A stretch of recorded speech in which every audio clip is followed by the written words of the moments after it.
नमस्कार मित्रमैत्रिणींनो, जर तुम्हाला आपल्या चॅनलवरच्या कथा आवडत असतील तर लाईक करत जात जा आणि चॅनलला सबस्क्राईब करून बाजूची घंटी दाबा आणि ऑलवर सेट करा. म्हणजे जेव्हा जेव्हा मी नवीन व्हिडिओ किंवा कोणतीही नवीन पोस्ट अपलोड करेन तेव्हा ती सगळ्यात आधी तुमच्यापर्यंत पोहोचेल.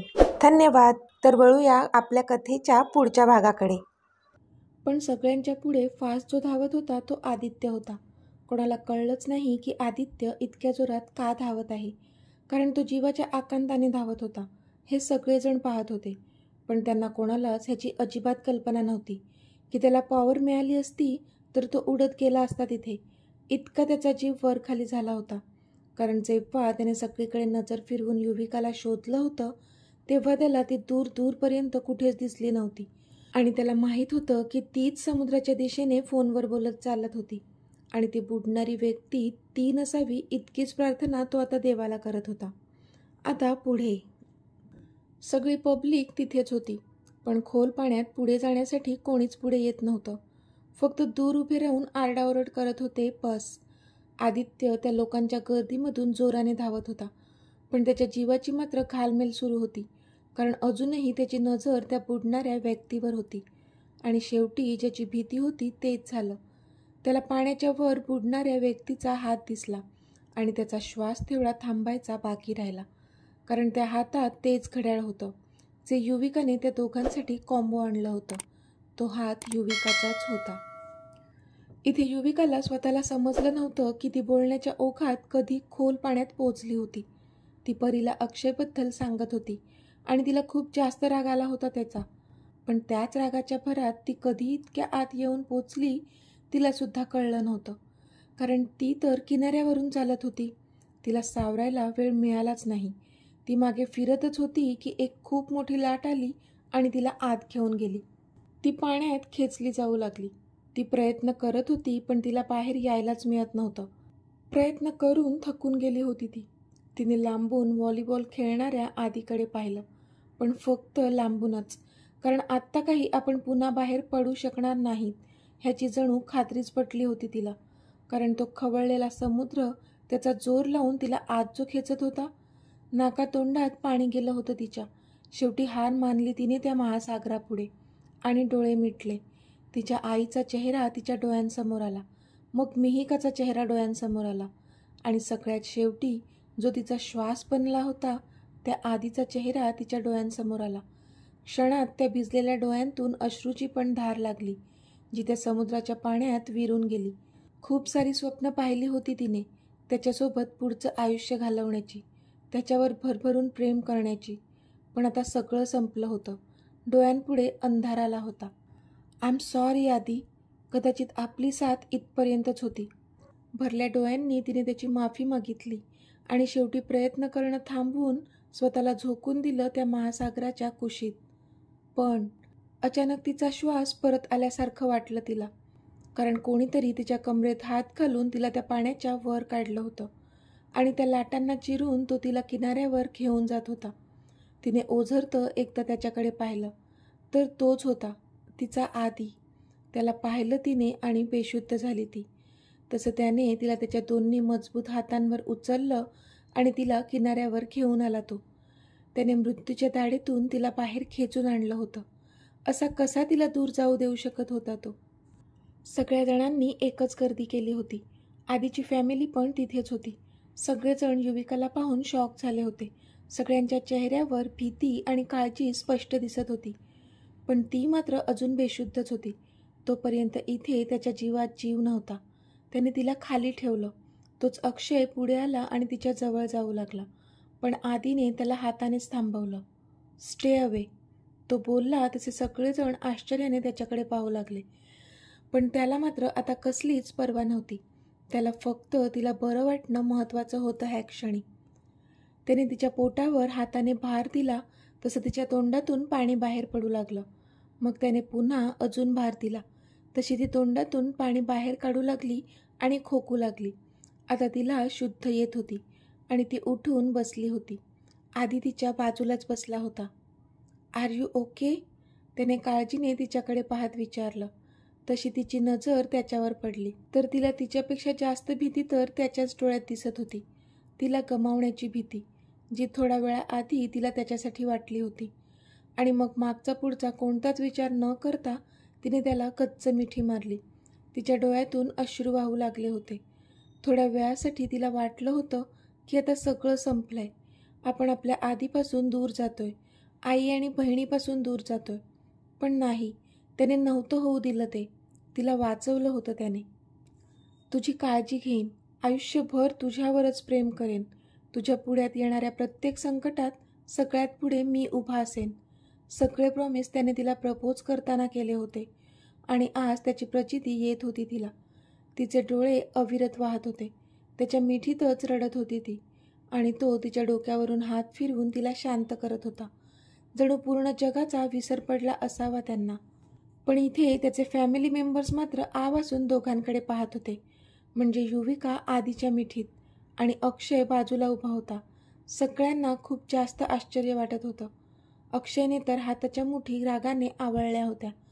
एक तर आधीच तो आधीचा इतका जास्त हेट करत होता आणि त्यात आता युविकाला त्यानेच वाचवलं आणि सध्या युविका त्याच्याच मिठीत होती. हे सगळं पचवणं खूपच जड जात होतं त्याला. कुठलाही गैरसमज करून घेऊ नका. ती घाबरली सगळ्या प्रकाराने. आधीने तिचा जीव वाचवलाय आणि म्हणून आता अशी रिॲक्ट झाली असेल. आपण तिला थोडा वेळ द्यायला हवा सावरायला. आजी हळू आवाजात प्रतीक्षा आणि आकांक्षांना बोलल्या. तशा त्या दोघींनी पण माना डोलावल्या. इथे युविका आता भानावर आली होती आणि ती आधीपासून थोडी दूर झाली. त्याने पण स्वतःला सावरलं आणि तो तिच्याकडून उठला. थोड्या वेळाआधी त्याचा पण तर जीव काढला होता तिने. इतका घाबरला होता तो. युविका, चल ये बाळा. आकांक्षा बोलल्या तशी युवी जागची उठू लागली. पण तिच्या पायात एक जोरदार कळ उठली तशी ती पुन्हा बसून पडली. आह, काय झालं युवी? आकांक्षाने विचारलं. आतू, पायात क्रॅम्प आलाय वाटतं. मला उठायला नाही होत, ती बोलली. ओके, अक्षय जरा हिला उचलून घे आणि गाडीत बसव, आकांक्षा बोलल्या. पण अक्षय होता कुठे? त्याला तर आधीचा आणि युवीचा इतका जास्त राग आला होता की तो तिथून निघूनच गेला होता. आकांक्षांनी इकडे तिकडे पाहिलं, पण अक्षय नव्हताच कुठेच. तसं त्यांना कळलं त्याला कदाचित राग आला असावा. पण आपण नंतर त्याला समजावू असा विचार त्यांनी केला आणि आधीला तिला उचलून गाडीत बसवायला सांगितलं. आधी समोर आला आणि त्याने तिला त्याच्या बाहूमध्ये उचललं आणि गाडीकडे घेऊन जाऊ लागला. पण नजर मात्र समोर होती. तिने त्याच्या गळ्यात स्वतःचे हात गुंफले होते आणि त्याच्याकडेच पाहत होती ती.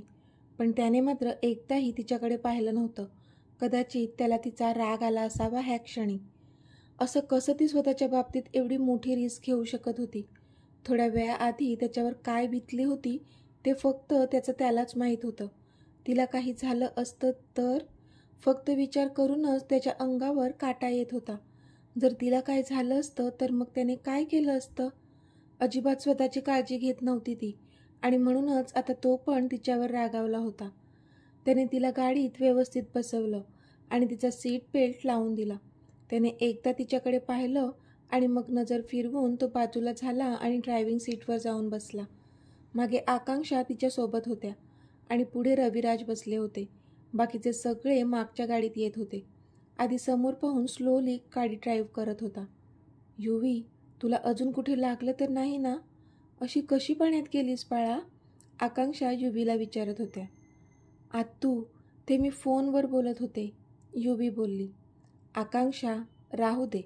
आता सध्या तिची मनस्थिती नाही आहे काहीच बोलायची. तिला आराम करू दे, रविराज बोलले. तशा आकांक्षा पण मग शांत झाल्या आणि खिडकीतून बाहेर पाहू लागल्या. युविकाने एक नजर त्याच्याकडे पाहिलं, पण तो मात्र चुपचाप गाडी चालवत होता. त्याच्या चेहऱ्यावर तिला कोणतेच भाव दिसत नव्हते. तिला कळलं की तो आता नाराज आहे आपल्यावर, पण त्या नाराजगीच्या मागे त्याची आपल्याबद्दल काळजी आहे हे देखील समजत होतं तिला. आपण तर ह्या जगातून निघून गेलो असतो, पण आपल्यानंतर तो कसा जगू शकला असता? विचार करूनच तिच्या छातीत पण धस्त झालं. मनातच तिने त्याची माफी मागितली. ही युविका ना कुठे धडपडतच असते. किती छान मॅच सुरू होती, पण नाही, हिला धडपडायचंच होतं. सगळा मूड स्पॉईल करून ठेवला, मयुरी तणतण करत बोलली. तुझ्या जिभेला काही हाड? काहीही काय बोलतेस ग? तुला कळतंय तरी का? मरणाच्या दारातून परत आली आहे ती आणि तुला तुझ्या मूडचं पडलंय. आजी चिडून बोलल्या. मग काय आई, बरोबरच तर बोलते मयू. सगळेजण व्हॉलीबॉल खेळत होते ना, मग हिलाच का जायचं होतं बाहेर? सगळे एकत्र आलो आहोत तर एकत्रच खेळायला पाहिजे ना, सविता आत्या बोलल्या. तशी आजींनी नकारार्थी मान डोलावली. तरी म्हटलं, हिचा वकील बोलला कसा नाही ते? तुझीच फूस आहे तिला म्हणून वाया गेली आहे ती. वेळेत लगाम लावली असती तर कदाचित सुधारली असती. वेळ काय आणि तुम्ही दोघी बोलताय काय? आजी डोळे फिरवून बोलल्या. आई, तू ना नेहमी मलाच बोलतेस, सविता त्या तोंड पाडत बोलल्या. तू आहेसच तशी. मलाच कळत नाही की मीच तुला संस्कार देण्यात कुठे कमी पडले, आजी बोलल्या. आई, वंस जाऊ द्या ना. सध्या युविका सुखरूप आहे हेच काय ते आपल्यासाठी चांगलं आहे. प्रतीक्षा त्या दोघींना शांत करत बोलल्या. तशा दोघीही शांत बसल्या. इथे अक्षय घरी आला होता आणि त्याने त्याची रूम पूर्ण अस्ताव्यस्त केली होती. त्याला आदित्यचा खूपच जास्त राग आला होता. स्टे अवे, असा कसा बोलू शकतोस तो मला? मी फियांसी आहे तिचा आणि तो मलाच बोलतो तिच्यापासून दूर राहा. हाऊ डेअर ही. स्वतः पुढे पुढे करायचं असतं आणि सर्वांसमोर हिरो बनायचं असतं त्याला. बास. अक्षयचा राग आता 7व्या आसमानावर पोहोचला होता. आता सगळेजण घरी पोहोचले होते. आधीने पुन्हा तिला उचललं आणि तिच्या रूममध्ये घेऊन आला तो. त्या तेवढ्या रस्त्यात सुद्धा ती त्याच्याकडेच पाहत होती. पण तो होता की अजिबात तिच्याजवळ पाहत नव्हता. फक्त समोर नजर होती त्याची. त्याने अलगद तिला खाली बेडवर झोपवलं आणि तो बाजूला झाला. अक्षू, तू आज मयुरीच्या रूममध्ये झोप. बेड छोटा आहे सो युविकाला त्रास होईल, आकांक्षा बोलल्या. ओके आई, अक्षू पण बोलली. आतू, इट्स ओके. एवढा पण छोटा बेड नाही आहे. आम्ही दोघी आरामात झोपू शकतो, युवी बोलली. नाही युवी, पाण्यात जास्त वेळ राहिल्याने तुला क्रॅम्प्स येत आहेत पायाला, सो तुला सुटसुटीत जागा हवी आहे. डॉक्टरांना पण बोलावलं आहे, ते चेक करतील तुला, आकांक्षा बोलल्या. तशी मग युवीने पण मान डोलावली. पण आता तिची नजर पुन्हा त्याला शोधत होती. पण तो तर कधीच रूममधून बाहेर गेला होता. आधी त्याच्या रूममध्ये आला होता. तो त्याची बॅग पॅक करत होता. उद्या त्यांना घरी जायला निघायचं होतं. पण त्याचं मन मात्र लागत नव्हतंच. सतत तिचेच विचार मनात येत होते. इकडे डॉक्टरांनी येऊन युविकाला चेक केलं होतं आणि काही काळजी करण्यासारखं नाही आहे असंही बोलले होते ते. त्यांनी काही मेडिसिन्स दिली आणि तिला आराम करायला सांगितला होता त्यांनी. अक्षू युविकासाठी रूममध्ये जेवणाचं ताट घेऊन आली होती. युविकाने तिच्याकडून ते घेतलं, पण तिची नजर मात्र सतत दरवाजावर होती. तिला ठेवून गेल्यानंतर तो एकदाही तिच्या रूममध्ये आला नव्हता, म्हणून ती अपसेट होती. आणि आता त्याला बघण्याची, त्याला भेटण्याची, त्याच्याशी बोलण्याची खूप जास्त ओढ तिला लागली होती. पण तो होता की येतच नव्हता. शेवटी कसंबसं करून तिने तिचं जेवण संपवलं. रात्री सगळ्यांची जेवणं आटोपली होती. आज गावी त्यांची शेवटची रात्र होती, म्हणून आज काहीतरी धमाल करायची होती त्यांना. शेवटी सगळे हॉलमध्ये बसले आणि दमसेराज गेम खेळू लागले. अक्षय रूममधून बाहेर आलाच नव्हता. आकांक्षांनी पण त्याला समजावलं होतं, पण माझा मूड नाही आहे असं सांगून तो बाहेर खेळायला आलाच नाही. युविकाला बघायला पण तो फक्त आकांक्षांना बरं वाटावं म्हणून गेला होता. नाहीतर त्याला काहीच इंटरेस्ट नव्हता तिची विचारपूस करण्यात. आधीसोबत तिच्यावरही राग होता त्याचा. आधी पण त्यांच्या गेममध्ये नाराजगीनेच इन्व्हॉल्व झाला होता. तिच्याशिवाय त्याला तो गेम पण इंटरेस्टिंग नव्हता वाटत. पण कोणाला संशय येऊ नये म्हणून तो बसून राहिला होता आणि खेळत होता. बाकीचे सगळेजण खूप एन्जॉय करत होते, पण तो मात्र अपसेट होता. बाकी कोणाच्या नाही, पण आजीच्या नजरेतून हे सुटलं नव्हतं. पण आपल्याला जसं वाटतंय तसं काहीच नसू दे, अशीच प्रार्थना करत होत्या त्या देवाला. कारण अक्षय आणि आदी दोघेही त्यांचे नातूच होते आणि आपण नंतर त्याच्याशी बोलू असा विचार केला त्यांनी. इथे युविकाने जेवून घेऊन स्वतःची मेडिसिन्स घेतली आणि ती झोपण्याचा प्रयत्न करू लागली. पण तिला झोप काही येतच नव्हती. बाहेरच्या त्यांच्या खेळाचा आवाज येत होता, पण त्याचा साधा आवाजही तिला ऐकू येत नव्हता. तिला खूपच वाईट वाटत होतं की तो तिला भेटायला पुन्हा आलाच नव्हता. डोळ्यातून अश्रू पण येत होते. किती स्वतःला सावरण्याचा प्रयत्न करत होती ती, पण नाही, तो हवा होता तिला ह्या क्षणी. इथे ह्यांचा गेम संपला होता आणि सगळेजण आता झोपायला निघून गेले होते. आधीसुद्धा त्याच्या रूममध्ये निघून गेला.